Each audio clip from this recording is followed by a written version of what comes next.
예. 짧게 요약을 했는데요. 어쨌든 그 영상은 많이 있습니다. 이렇게 시간이 주어질 때 같이 나누도록 하겠습니다.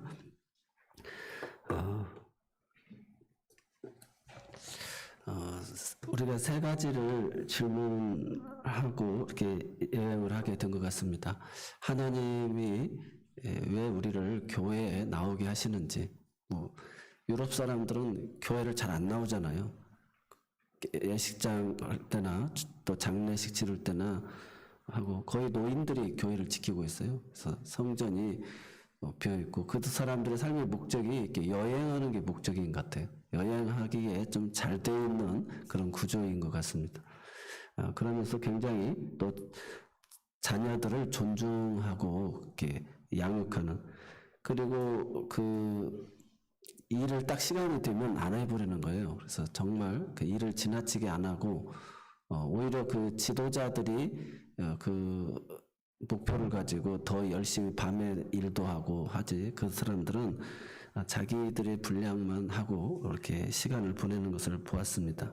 그래서 우리가 그러면서 왜 교회에 나와야 되는가 한번 생각해 봤어요. 그리고 과연 우리의 믿음이 무엇인지, 세 번째로는 우리가 개혁교회인데 계속 우리가 개혁되어지고 새로운 삶을 살아가고 있는지, 이 세 가지를 한번 이렇게 질문을 이렇게 던져보면서 종교개혁 탐방과 함께 이렇게 묵상을 하게 됐습니다.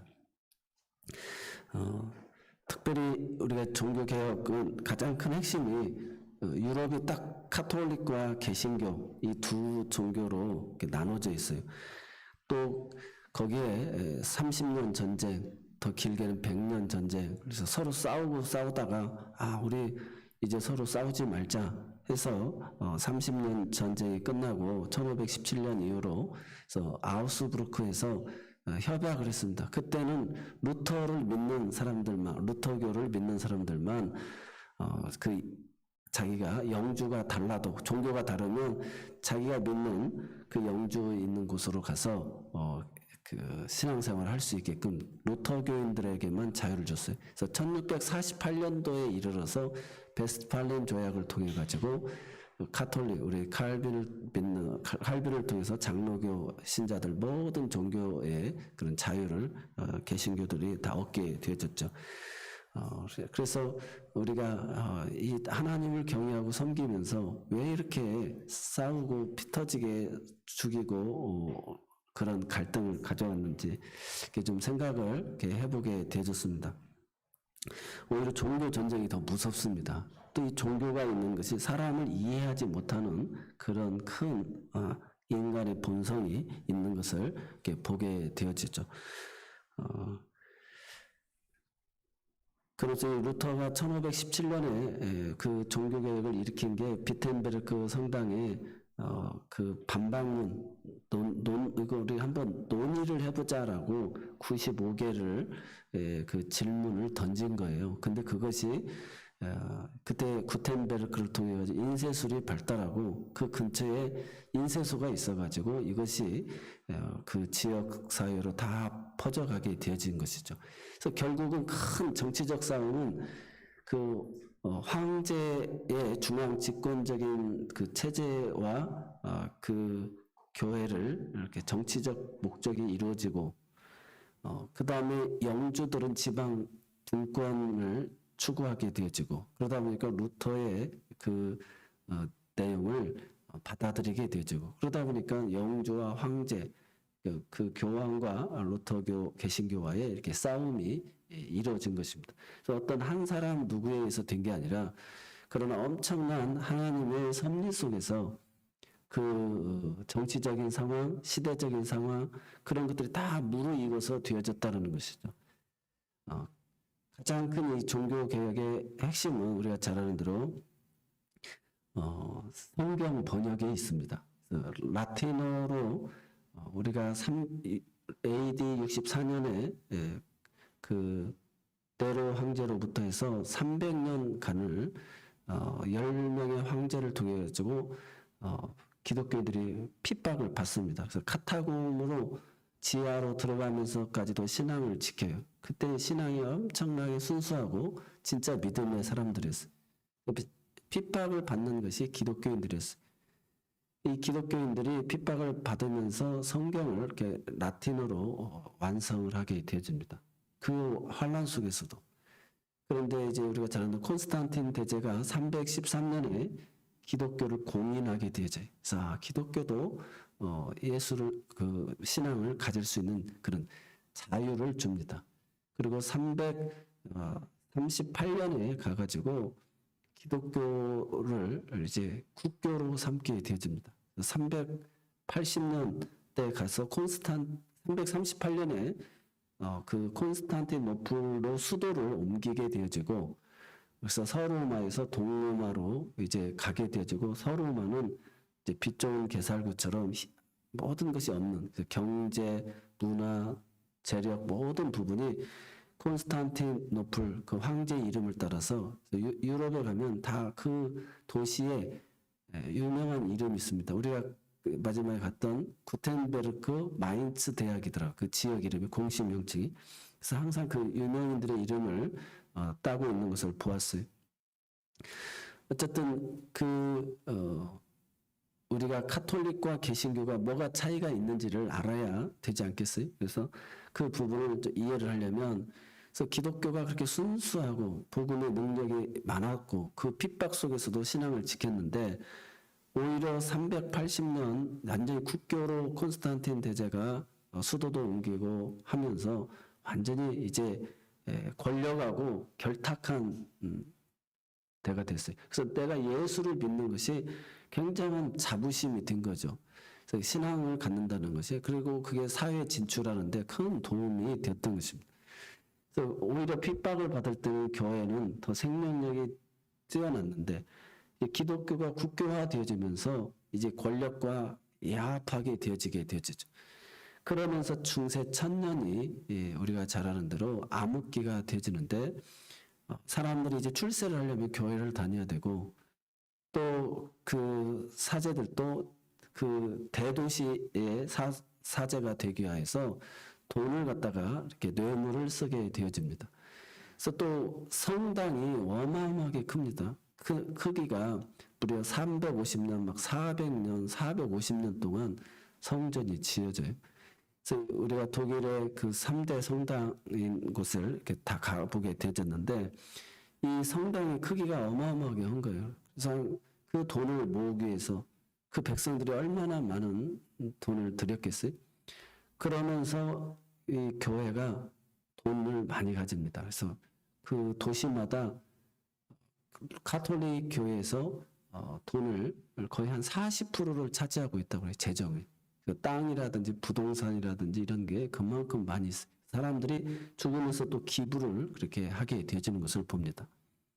가톨릭은 왜 이렇게 그런 복잡하냐?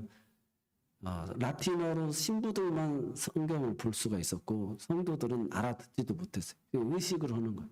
의식을 하면서도 성찬에 분병만 오는 거예요. 떡만 입에다 하나씩 넣어주는 거예요. 이 분자는 하지를 못합니다.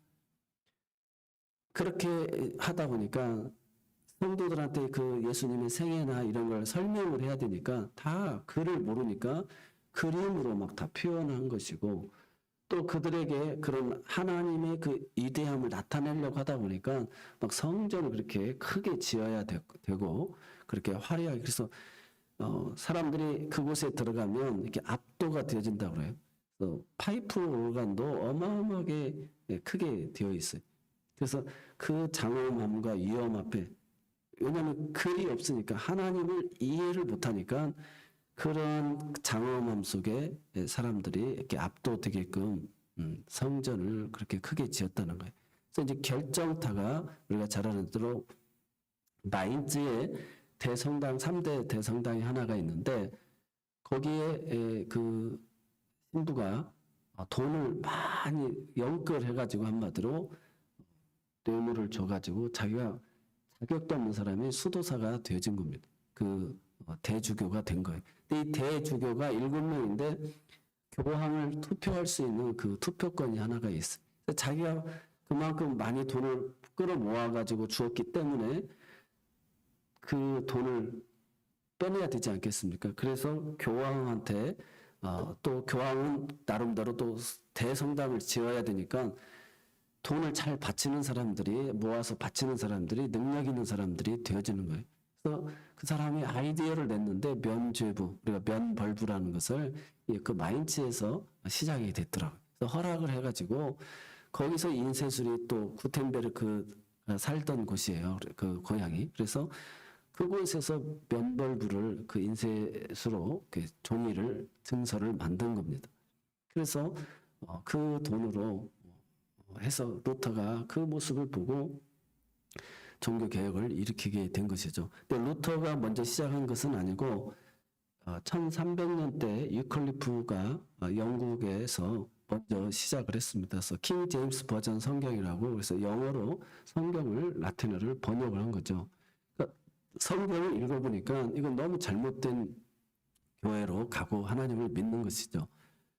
그리고 그 유클리프의 1300년대 영향을 받은 그 사람이 체코의 얀 후스라고 하는 분입니다. 이 얀 후스가 그 프라 대학의 이제 총장까지 되시는 분인데 이분이 최초로 이제 교황청의 그 명령을 어긴 거죠. 그래서 체코 언어로 성도들에게 설교를 하게 된 거예요. 그리고 이 후스가 나중에 화형을 당하게 되는데 이 사람이 성도들에게 이 분잔을 허락을 하게 되어지는 것입니다.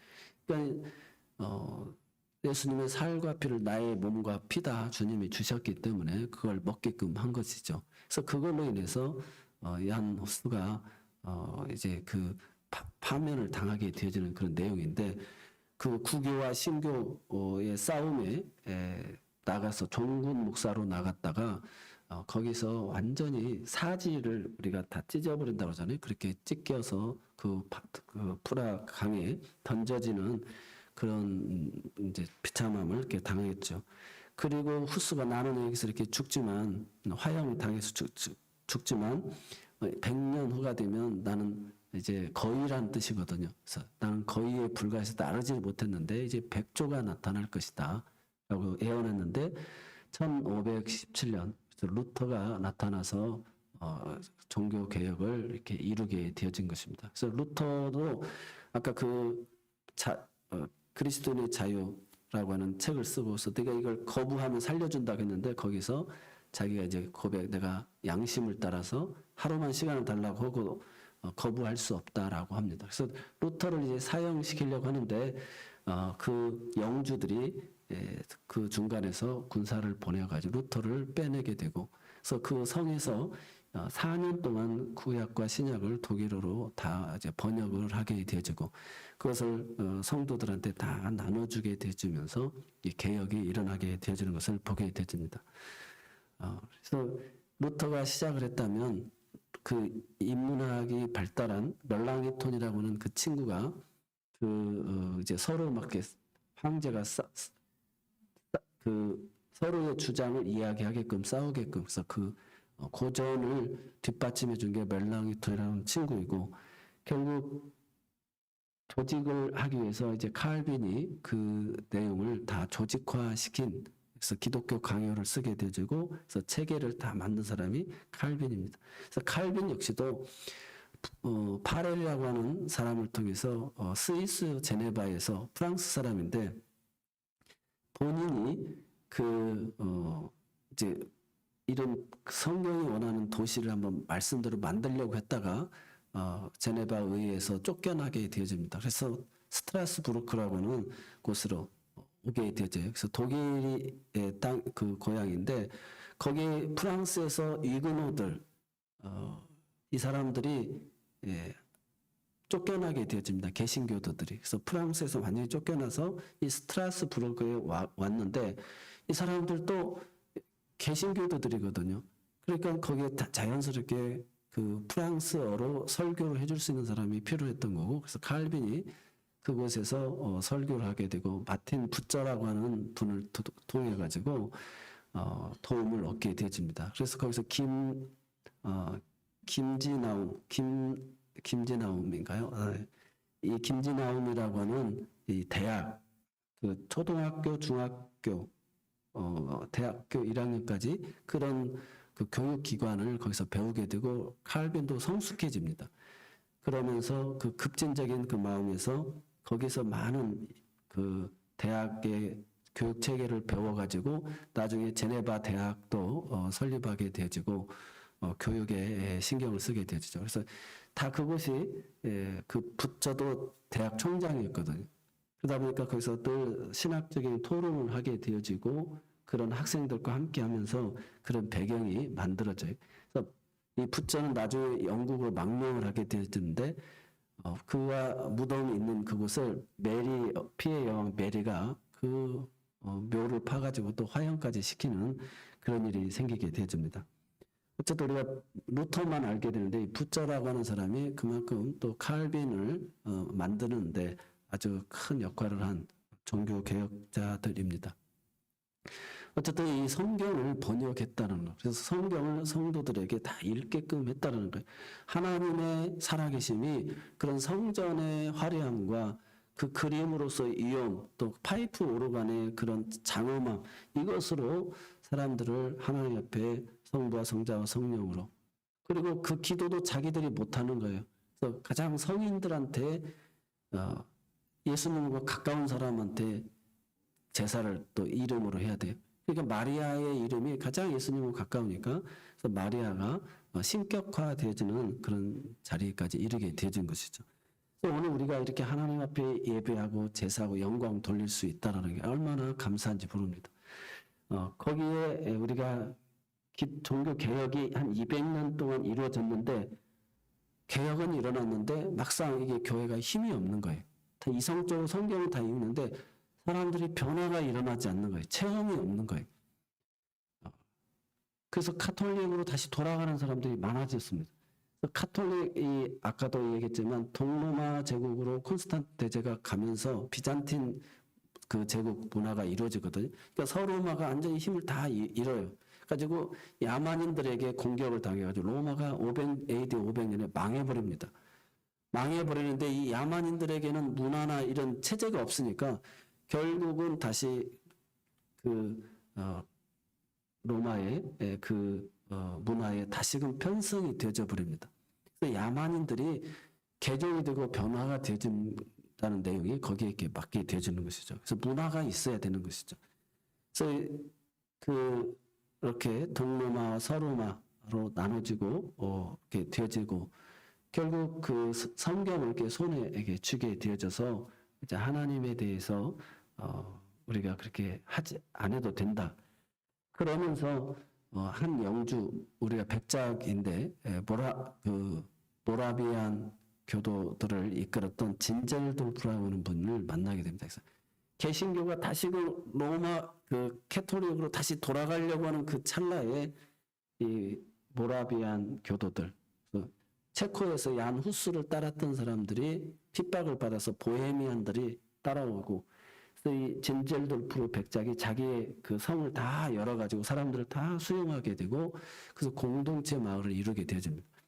그래서 이 진젤돌프를 우리가 만나는 곳이 헤르노트라고 하는 곳인데, 헤르는 주님이고 후트는 모자입니다. 그래서 우리가 후드 그러잖아요. 헤르노트 하는데 주님의 모자로 우리를 안식을 준다. 공동체. 그래서 우리가 예배드리고 무릎 꿇었던 그곳은 그 유럽의 그 화려했던 성전에 비해서 깨끗합니다. 뭐 장식품이 하나도 없어요. 여러분들이 그리스도의 보석입니다. 그래서 여러분들이 보석이기 때문에 교회가 다 장식이 되어진 것이다. 뭐 특별한 그런 파이프 오르간이나 뭐 다른 거 없어도 여러분 자체가 다 보석이다. 그래서 그것은 아주 깨끗해요. 그래서 거기에 형제 공동체를 이룹니다. 그래서 로중이라고 해가지고 지금 우리가 새해가 되어지면 말씀 뽑기를 하지 않습니까? 새해. 근데 그게 여기서 진젤돌프가 가장 먼저 이 큐티를 시작을 한 거예요. 그때 당시에는 성경이 많지가 않기 때문에 성경의 말씀 구절을 한 1500구절을 해서 기도하고 한 구절을 제비를 뽑는 거예요. 그 말씀을 묵상하고 그 소그룹 리더들 12명 이상을 넘어가질 않는 거예요. 그래서 소그룹 리더들에게 아침에 오늘 주신 말씀입니다 라고 다 전달하게 되면 그 말씀을 가지고 전부 다 살아가는 거예요. 그래서 지금까지 한 300년 동안 이어졌고 한 3,000명의 선교사들을 보냈더라고요. 그래서 거기에서 이렇게 준비된 분들이 제비가 뽑아가지고 지금 티벳에 이렇게 준비된 사람이 있다. 거기 결혼하러 가는데 제비가 뽑힌 사람이 가가지고 3개월을 가가지고 결혼해서 사는 거예요. 그 정도로 하나님의 말씀은 살아있다라는 것이죠. 하나님은 살아계시다는 것입니다. 그래서 그때 주셨던 말씀이 주님의 말씀이고 그 말씀으로 한 주간을 묵상하면서 살아가고 또 거기에서 이렇게 제비를 뽑아가 선택된 사람들은 그런 선교사로도 이렇게 나가게 되어지고 그래서 그 마을이 300년 동안을 지금까지 이어오고 있고 그 무덤 보였잖아요. 거기 진젤돌프 무덤이 있어요. 그래서 이 공동체 생활하는 사람들은 그 묘역에 들어가는 것이 굉장한 그들의 비전이고 목표더라고요.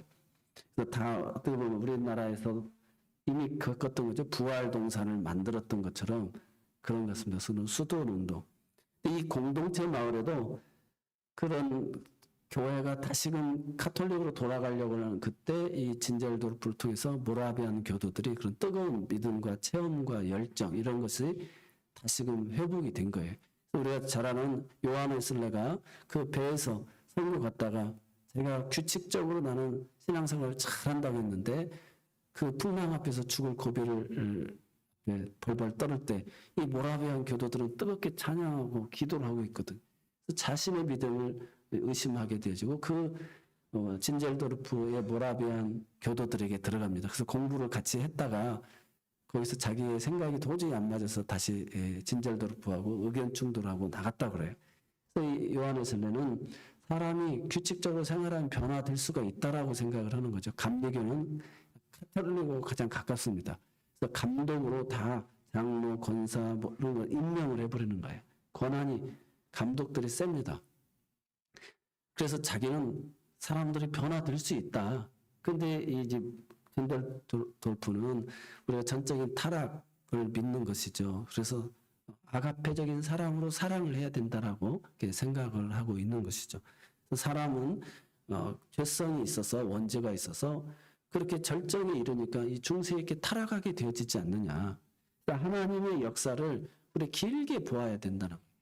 그래서 그 430년 만에 이스라엘 백성들이 출애굽을 하게 됐는데 그들이 무슨 그 독립운동을 한 것이라든지 무슨 성경을 깨달았다든지 그게 아니지 않습니까? 전적인 하나님의 은혜로 모세를 통해서 강권적으로 인도하는 것이죠. 이게 하나님의 그런 아가페적인 무조건적인 크신 사랑이에요. 그래서 구약과 신약을 통해서 계약을 통해서 계속 깨뜨리고 그래서 하나님이 원죄가 있어서 그런 걸 알고 우리를 사랑하시기로 작정하신 것이다. 칼빈도 루터도 그걸 깨달은 것이죠. 오직 의인은 믿음으로 산다라고 하는 것입니다. 그래서 오늘 하나님이 칼빈은 절대 주권을 이야기하는 것이죠. 하나님이 이미 창세 전에 예정하셨다, 작정하셨다. 그래서 우리가 개신교들이 되어지는 것입니다. 이 로마 카톨릭이라는 말은 보편화라는 뜻이고 체계화라는 뜻입니다. 이단들이 하도 많이 나오다 보니까 이제 보편화시킨 거예요. 카톨릭. 그래서 로마 카톨릭. 근데 그 카톨릭 역시도 그 중세 천년을 통해 가지고 이렇게 타락하게 되어져서 개혁이 일어났다. 우리 개신교의 신앙을 우리는 가지고 있고 그 핍박을 통해서 영국으로 또 영국에서도 핍박을 통해 가지고 청교도들이 미국으로 오게 되어지고 또 그 미국에서 우리까지 이르러서 전 세계적으로 기독교인들이 많죠. 로마 카톨릭은 그만큼 지금도 교황의 지배를 받고 있어요. 그러나 그 돈이 어마어마합니다. 그래서 지금도 그렇게 힘을 가지고 있죠. 그래서 오늘 우리에게 말씀을 시작할 때 세 가지 질문을 던졌죠. 왜 그럼 우리가 교회에 와야 되느냐? 그래서 우리가 모라비안 교도들을 통해서 얻은 것처럼 로중 하나님은 또 살아계시고 촛대 사이를 운행하고 계시고 주님은 말씀이신 분이 하나님은 말씀이시라는 거예요. 건물에 갇혀 있는 분이 아니시라는 것입니다. 그래서 오늘 하나님 우리에게 주신 말씀을 들으러 오는 것이죠. 한 주간 하나님 내가 살아갈 말씀을 주시는 거예요. 오늘 그 목회자도 가정과 생활 삶을 통해 가지고 준비된 말씀 우리에게 하나님 허락해 주셨다는 것입니다. 그래서 그렇게 피 터지게 싸우고 서로를 인정하게 된 것처럼 우리가 이렇게 종파가 다양한 것도 그냥 감사하다. 그래서 우리가 이렇게 한 공동체 안에 이렇게 믿음으로 고백하면서 신앙생활할 수 있다는 게 얼마나 귀하고 소중하고 감사한지 그 우리가 깨달아야 될 줄로 믿습니다. 그래서 오늘 우리가 교회에 나오는 것은 이 하나님의 전적인 사랑이에요. 하나님이 나를 선택하신 거예요. 내가 사랑한 것이 아니라 나를 사랑하셨고 선택하셨고 그분의 계획 속에서 우리를 통해서 영광을 받으신다는 것입니다. 그래서 성전에 보면 카톨릭 신부들이 전부 다 이 벽 위에서 설교를 하는 거예요. 또 파이프 오르간도 뒤에가 있어요. 또 옆에가 있고요. 또 오직 하나님만 영광을 돌려야 된다라고는 그런 뜻이죠. 그래서 뭐 보수적인 교회는 아예 십자가도 없잖아요. 거기는 십자가가 없더라고요. 십자가가 없는 약간 그 반달 모양과 무슨 새 모양의 것을 이렇게 종탑 위에 꼭 세웠더라고요.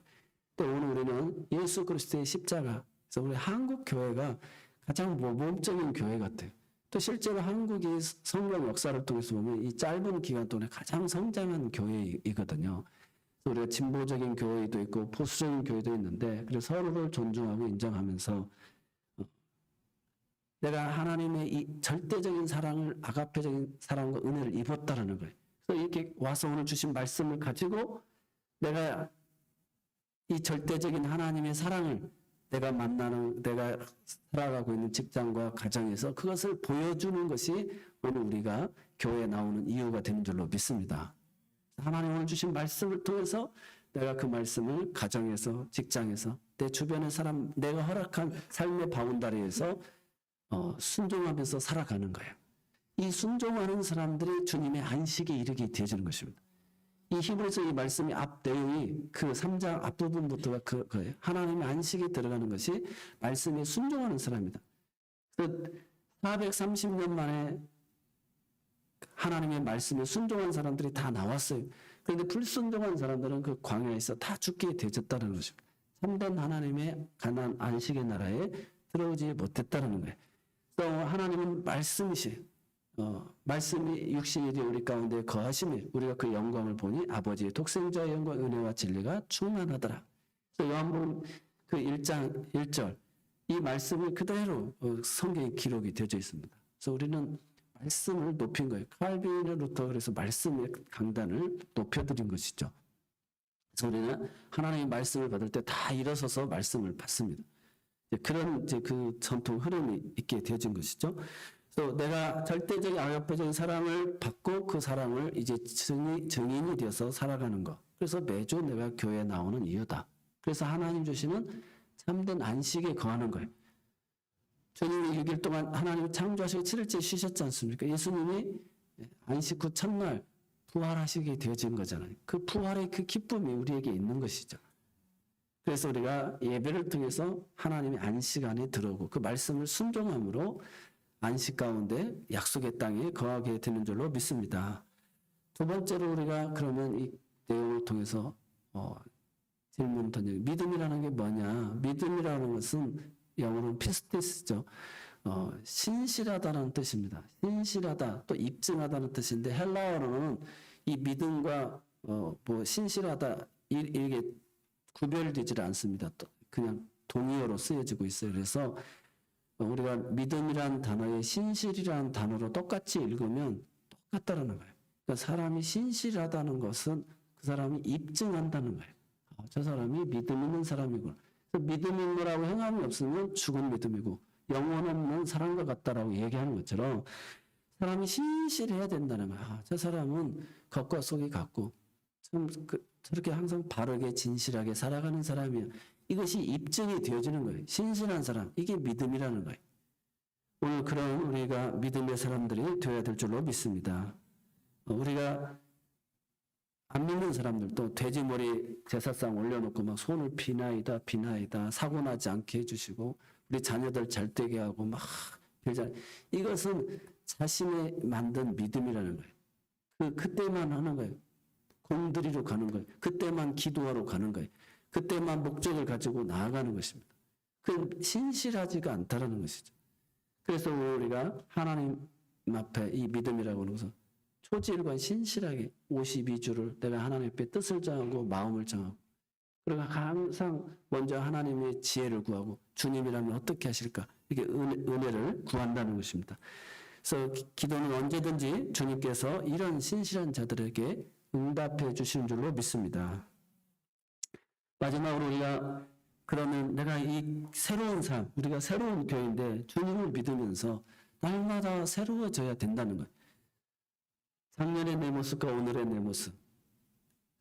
오늘 칼빈도 그 젊었을 때 제네바에서 급진적으로 하다가 실패하고 쫓겨나고 성숙해진 만남과 통해서 그 뜻을 이룬 것처럼 오늘 우리가 이제는 신앙의 연륜이 깊어질수록 우리가 정말 내가 이렇게 변화되었다, 이렇게 새로워졌다라고 해야 된다는 것입니다.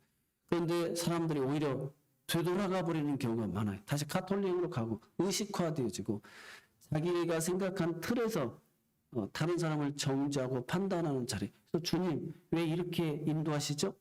하나님 지금 뭐 하고 계셨어요? 하나님 왜 이렇게 짜증나게 하셔요?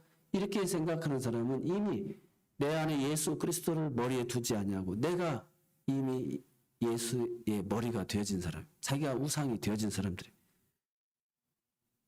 이 유럽에서는 교황을 파파라고 합니다. 그래서 중국과 우리나라로 이렇게 번역해 오면서 우리가 교황이라고 그랬어요. 파파 아버지, 그래서 영적인 아버지. 아버지는 모든 자녀를 돌보고 사랑하는 것처럼 그런 모습이라는 것입니다. 그런데 우리는 이제 그 교황으로 이렇게 만들어 버리게 되어졌죠. 오늘 우리가 아버지께서 이렇게 이야기하고 그러면 정말 그 아버지는 나를 사랑하시는 분이다. 참 나를 사랑하는 분이고 내가 가장 잘 되기만을 바라는 분이시다. 황수환 박사님이 그 가족 오락관인가 그 TV 프로그램에서 그걸 이야기해서 자기 아버지가 수관아 네가 공부만 계속 한다면 내가 속옷이라도 팔아서 너를 내가 밀어주겠다. 그 이제 인터넷에 있는 아버지의 사랑은 그렇다는 거예요. 인터넷에 올라온 이제 그 글인데 아버지가 나이가 들어가지고 아들아, 그래서 저 새가 무슨 새냐? 저기는 까치죠 아버지. 그래서 또 두 번째 아버지 아들아, 저 새가 무슨 새냐? 아버지 아까 까치라고 얘기했잖아요. 또 그래서 아들아, 저 새가 무슨 새냐? 아이 참 아버지 까치라고 몇 번 얘기하면 말 안 한다고 나 가버린다고 그렇게 나가더라는 거예요. 그러면서 그 아들을 불러놓고 아버지가 일기장을 이제 보여준 거예요. 그 아이가 7살 때, 5살 때인가 아빠 저 새가 뭐야? 그래서 까치란다. 아빠 뭐 무슨 새라고 그랬지? 까치란다. 아빠는 100번이고 1000번이고 이 까치라고 대답해주면서 아빠는 너무 행복했다는 거예요. 근데 그 아들은 아버지가 계속 물어보면 아이고 더 이상 이야기 못하겠다고 나가버렸다는 것입니다. 아버지의 사랑은 그렇게 크다는 것입니다. 그래서 오늘 내 머리가 하나님 아버지가 되어야 되지 내가 하나님 아버지가 되어져서는 안 된다는 거예요. 하나님 왜 이렇게 뭐하고 계셨어요 하나님? 이렇게 우리가 하나님을 조정하고 있다는 건 아직 내가 변화되지 못한다는 거예요.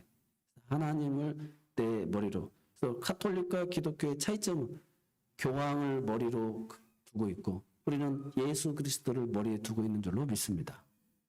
그래서 아버지께서 나에게 말씀하시니까 어떻게 보면 10번, 20번 물어보는 것 같은데도 이 하나님의 역사는 막 300년, 500년 이렇게 가는 거예요. 그 이스라엘 백성들을 깨닫게 해서 430년 만에 약속의 땅으로 인도하시잖아요. 그래서 하나님의 이 사랑은 이렇게 더딘 것 같지만 오래 참으시면서 우리가 충분히 깨닫고 이해할 수 있도록 우리가 몇 번이고 몇 수십 번이고 물어보고 또 넘어져도 하나님은 그냥 그게 기쁜 거예요. 아멘. 그렇게 하나님을 알아가시고 나아가는 그 변화되는 우리 모두가 되어질 수 있기를 바랍니다. 기도하겠습니다. 우리 같이 한번 이 시간 합심해서 한 1분, 2분간 같이 기도하겠습니다. 하나님 우리 인생에 삼일째 하나님으로 관역반으로 삼고 믿음의 행군을 잘하게 해달라고 하나님을 나의 아버지로 모시고 살게 해달라고 그래서 내 인생의 머리에 내가 있지 않게 해달라고 우리 같이 한번 기도하면서 늘 개혁되고 변화되고 새로운 삶을 살아가는 우리 공동체 모든 지체들이 되게 해달라. 우리 같이 한번 기도하겠습니다. 사랑의 하나님 아버지님과 사랑을 감사합니다. 아버지 하나님 우리를 매일 주님의 전으로 불러주심을 감사합니다. 오늘 또 이렇게 죄 많고 연약하고 허물 많은 나를 우리 하나님은 언제든지 기다려주시고 받아주시고 아버지 하나님 지탱해주시고 아버지 하나님 우리가 깨달을 때까지 아버지 하나님에게 계속해서 말씀해 주심을 감사합니다. 이 아가페적인 사랑을 충분히 받고 이 사랑을 우리가 입증하면서 실천하면서 살아갈 수 있게 인도하여 주옵시고 우리의 믿음이 아버지 하나님 초절과 변함없이 신실하게 인도하여 주시옵소서. 아버지 하나님 변도 부리는 자 되지 않겠소. 겉과 속을 다른 해칠한 무덤과 같은 자들이 되지 않도록 하는 도우시고 우리도 주신 말씀으로 늘 새로워지고 변화되어져서 아버지 하나님 성령 하나님의 인도하심을 따라 살아가는 아버지 하나님 변화되는 새로운 늘 삶의 기대가 있고 설레임이 있는 아버지 하나님 복된 아버지 하나님 만남을 살아가는 우리 모두가 되게 하여 주옵소서. 우리 주님께서 함께 인도하심을 감사드리겠습니다. 사랑의 하나님 감사합니다. 우리에게 오늘 새로운 변화를 허락하여 주심을 감사합니다. 이전에 나와서 다시 한번 하나님의 놀라우신 아가페적인 크신 사랑을 받아들이게 하여 주옵시고 그 사랑을 입증하며 살아가는 우리가 되게 하옵소서. 우리의 믿음이 아버지 날마다 일취월장 성장하게 가게 하여 주옵소서. 아브라함의 믿음을 40년 만에 이끌어 주셨던 것처럼 이제 우리의 믿음이 흔들림이 없는 아버지의 반석과 같은 든든한 믿음으로 아버지 하나님을 세워지게 하여 주셔서 하나님의 보좌를 움직이고 감동시킬 수 있는 믿음의 여건들이 되게 하옵소서. 오늘 또 주신 말씀으로 아버지 주님을 나의 구주로 삼고 내 머리가 되어주셔서 인도함을 받고 살아가는 그래서 후회함이 없는 실수가 없는 그런 아버지 하나님 복되고 아름다운 삶을 살아가는 우리 모두가 되게 하옵소서. 예수님의 이름으로 감사하며 기도드리옵나이다. 아멘.